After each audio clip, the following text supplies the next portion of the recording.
Saudara-saudariku yang terkasih, salam sehat dan sukacita selalu, berkah dalam. Jangan lupa bersyukur dan memberi senyum termanis hari ini. Rabu 26 Maret 2025, hari biasa pekan ketiga Prapaskah.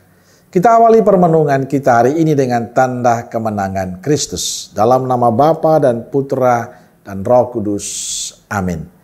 Permenungan kita diambil dari Injil Matius bab 5 ayat 17 sampai 19. Janganlah kamu menyangka bahwa aku datang untuk meniadakan hukum Taurat atau kitab para nabi. Aku datang bukan untuk meniadakannya, melainkan untuk menggenapinya. Karena aku berkata kepadamu, sesungguhnya selama belum lenyap langit dan bumi ini, satu iota atau satu titik pun tidak akan ditiadakan dari hukum Taurat sebelum semuanya terjadi. Karena itu, siapa yang meniadakan salah satu perintah hukum Taurat, sekalipun yang paling kecil, dan mengajarkannya demikian kepada orang lain, ia akan menduduki tempat yang paling rendah di dalam kerajaan sorga. Tetapi siapa yang melakukan dan mengajarkan segala perintah-perintah hukum Taurat, ia akan menduduki tempat yang tinggi di dalam kerajaan sorga. Saudara-saudariku yang terkasih, Injil hari ini menunjukkan pada kita nasihat Yesus pada para muridnya. Janganlah kamu menyangkal bahwa aku datang untuk meniadakan hukum Taurat atau kitab para nabi. Aku datang bukan untuk meniadakannya, melainkan untuk menggenapinya. Bahkan dengan keras Yesus mengatakan bahwa barang siapa meniadakan salah satu perintah Taurat, sekalipun yang paling kecil, dan mengajarkan demikian pada orang lain, yang menduduki tempat yang paling rendah dalam kerajaan surga.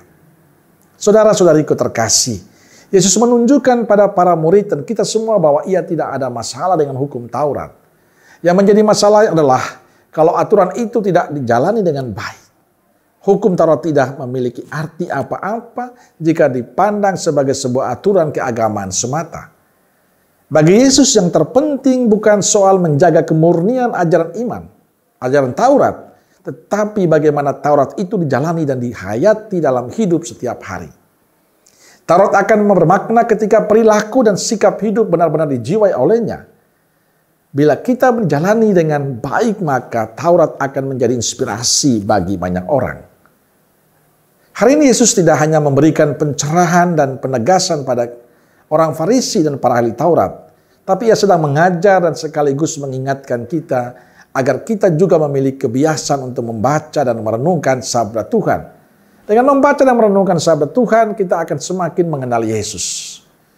Saudara-saudariku terkasih, pesan Yesus hari ini untuk kita yakni membaca dan merenungkan sabdanya dengan setia. Sebab dengan merenungkan sabdanya kita mampu menghidupinya dalam kehidupan seharian kita.